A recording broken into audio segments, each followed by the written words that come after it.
राज्यामध्ये जवळपास 383 नवे कोरोनाचे रुग्ण आहेत ते आढळून आलेले आहेत. काय आरोग्य विभागाकडून काळजी घेतली आहे, काय सूचना आहेत नागरिकांना? नाही, आरोग्य विभागाच्या वतीनं सातत्यानं सर्वच आजारांच्या बद्दल अतिशय सतर्कतेनं सर्व आरोग्य विभागाच्या यंत्रणेला सूचना दिल्या जातात. अशा पद्धतीची कुठेही जरी काय एखाद्या पेशंटची संख्या वाढत असेल तर त्याच्यावरती लक्ष ठेवून आरोग्य विभाग सातत्यानं आहे.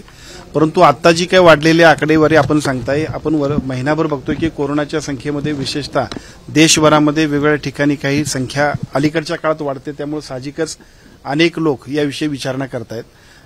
मीडिया असेल, सगळ्या आपल्या वेगवेगळ्या पद्धतीच्या सगळ्या पत्रकारांच्या मध्ये सुद्धा याच्याबद्दलची जी काही चर्चा आहे, या सगळ्याला माझी फक्त विनंती आपल्या माध्यमातून सर्व नागरिकांना, यापूर्वी सुद्धा मुंबईमध्ये सुद्धा 1-2 बैठकींमध्ये आम्ही सांगितलेलं आहे की कोरोनाची ज्या पद्धतीनं आता वाढलेले हे पेशंट्स आहेत, पूर्वीच्या काळातल्या पेशंट्स आणि आताच्या पेशंट्समध्ये एक मोठा फरक असा आहे की पूर्वी कोरोना आपल्यासाठी नवीन होता, प्रतिकार शक्ती आपल्याकडे त्या पद्धतीची नव्हती आणि त्या सगळ्यांमुळे आपण सगळेजण घाबरलेल्या अवस्थेत सामोरे गेलो होतो.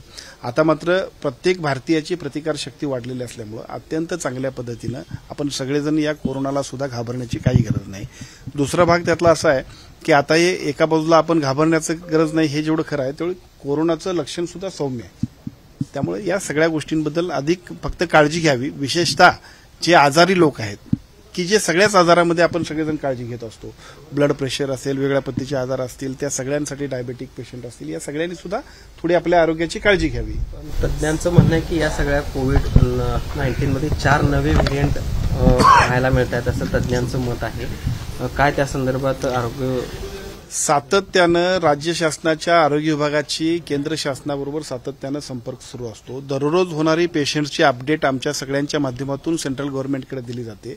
यापूर्वी सुद्धा 8 दिवसांपूर्वी एक बैठक झाली की ज्या बैठकीमध्ये सेंट्रल गव्हर्नमेंटनं सांगितलं की सौम्य लक्षणं आहेत, त्यामुळे पहिल्यांदा आपण लोकांना पॅनिक करू देऊ नका, लोकांना अतिशय निवांतपणाने त्यांचं काम करू द्या, ही सूचना सेंट्रल गव्हर्नमेंटनं आम्हालाही दिली. आणि माझी विनंती आपल्या माध्यमातून सगळ्या नागरिकांना आहे की पॅनिक व्हायची अजिबात गरज नाही. फक्त आपल्या आरोग्याची काळजी घ्या, आपल्या डॉक्टरांचा सल्ला घेऊन आपण योग्य त्या पद्धतीनं आरोग्यपूर्ण अशा पद्धतीचं आपलं कामकाज करा. हीच ग्रामीण भागासंदर्भातच्या रुग्णालयासंदर्भात सध्या वाईट अवस्था आपल्याला महाराष्ट्रात दिसते. कालचं एक उदाहरण घ्यायचं म्हटलं तर एक महिला रस्त्यामध्ये बसली, साधारण सर्वसामान्य लोकांपर्यंत योजना किंवा दवाखाना पोहोचण्यासाठी काय? नाही, कालची घटना जी पेपरला आपण बघितली, ती बघितल्यानंतर निश्चितपणानं त्याची चौकशी आणि त्याच्याबद्दल आम्ही योग्य त्या पद्धतीनं जर आमच्याकडून काय दिरंगाई झाली असेल तर निश्चितपणानं आमच्या यंत्रणेला आम्ही योग्य त्या कायदेशीर कारवाई करण्याबद्दलच्या सूचना देऊ.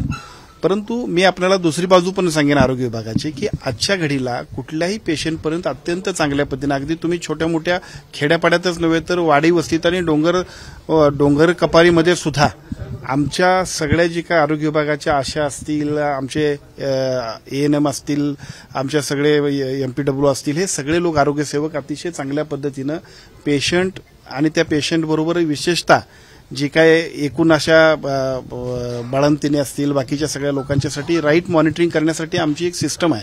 सेंट्रल गव्हर्नमेंटच्या गाईडलाईन्स आहेत, त्याप्रमाणे त्यांच्यासाठी आम्ही पहिल्यांदा आग्रह करत असतो की तुम्ही अगोदर जर समजा अडचण असेल, कारण बऱ्याच वेळा आपण बघतोय पेपरला बातमी वाचतो की धनगरवाड्यामध्ये एखादी प्रचंड पावसाच्या वेळा प्रसूती होताना सुद्धा दुर्दैवी घटना घडते, पण त्यावेळेला सुद्धा तिथं आरोग्य विभागाची यंत्रणा पोहोचून त्या सगळ्या कुटुंबियांना आम्ही विनंती केलेली असते की तुम्ही खाली या.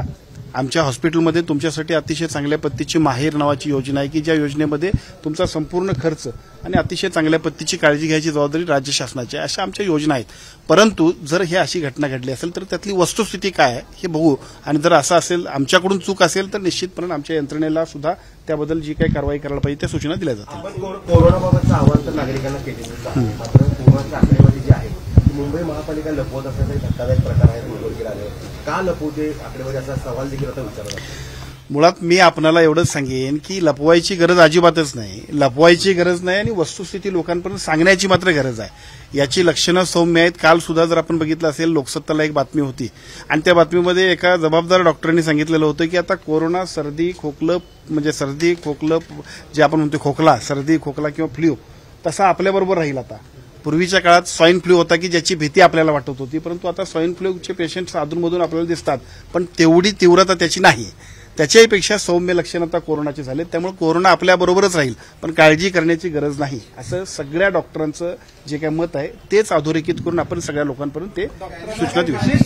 डॉक्टरांना काही विशेष सूचना याबद्दल दिल्या जाणार का भविष्यात जर पेशंट वाढले तर? पेशंट कुठलेही वाढले, केवळ कोरोनाच नव्हे, वेगवेगळ्या पद्धतीची त्या ठिकाणी सुद्धा एखादी साथ आली तर त्या साथीमधून सुद्धा जे पेशंट्स वाढतात, काविळीची पेशंट्स असतील, अन्य असतील, तर साथ आजाराच्या विषयावरती सुद्धा त्या ठिकाणी आपल्या आरोग्य विभागाची यंत्रणा आणि त्याचबरोबर तिथल्या खासगी लोकांना सुद्धा तात्काळ योग्य त्या उपाययोजना करण्यासाठी तिथले सिव्हिल सर्जन, डेप्युटी डायरेक्टर, आरोग्य विभागाची यंत्रणा कामच करत असते. परंतु आजच्या घडीला जी काय पेशंटची संख्या वाढते, आपण बघितलं असाल महिन्याभरातल्या आपण आकडेवारी बघतोय. आपण एकेका गावामध्ये त्यावेळेला 300 आणि 350 वाढत होते. भयंकर असा वेग त्यावेळेला होता, पण त्यावेळेला लक्षणंही तेवढीच गंभीर होती आणि आजाराबद्दलची भीती होती. पण आता आजाराला घाबरण्याची गरज नाही, फक्त आपल्या आरोग्याची काळजी घेण्यासाठी आपल्या फॅमिली डॉक्टरांचा सल्ला घेऊन अत्यंत चांगल्या पद्धतीनं आरोग्यपूर्ण काम करावं, एवढीच विनंती आपण सगळेजण मिळून सगळ्या नागरिकांना करूया. आपण डॉक्टर आहात की सेल्समॅन असा एक व्हिडिओ एका खासगी डॉक्टरचा सध्या मोठ्या प्रमाणात व्हायरल होतोय.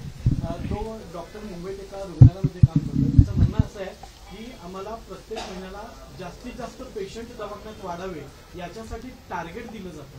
अशा पद्धतीचा जो व्हिडिओ आहे, या व्हिडिओची काय शहानिशा आपण करणार आहात का, त्या संदर्भात काही चौकशी नाही, मी व्हिडिओ बघितलेला नाही, मला माहिती घ्यावी लागेल. जर ती माहिती घेतल्यानंतर त्याच्यावर बोलणं अधिक उचित होईल. लाडकीचे पैसे, आदिवासींचे पैसे तिसऱ्यांदा त्या विभागाकडून पैसे लाडकी बहीण योजना ही राज्यातल्या सर्व महिलांच्यासाठी, सर्व भगिनींच्यासाठी आणि संपूर्ण सगळ्या महाराष्ट्रातल्या संपूर्ण सर्वसामान्य कुटुंबाच्यासाठी अत्यंत महत्वाची योजना आहे. त्यामुळे साहजिकच ही योजना अधिक प्रभावीपणे राबवताना एखाद्या खात्यातले जरी काही पैसे वळवले असतील तरी त्या खात्याला सुद्धा योग्य पद्धतीचा निधी दिला जाईल. शेवटी शासन आपलं आहे, विभाग सगळेच आपले आहेत, पैसे इकडे असतील तिकडे असतील, शेवटी शासनाच्या सगळ्या विभागाला न्याय द्यायची जबाबदारी आहे. त्याप्रमाणे निश्चितपणे सरकार धोरण घेईल. एबीपी माझा, उघडा डोळे बघा नीट.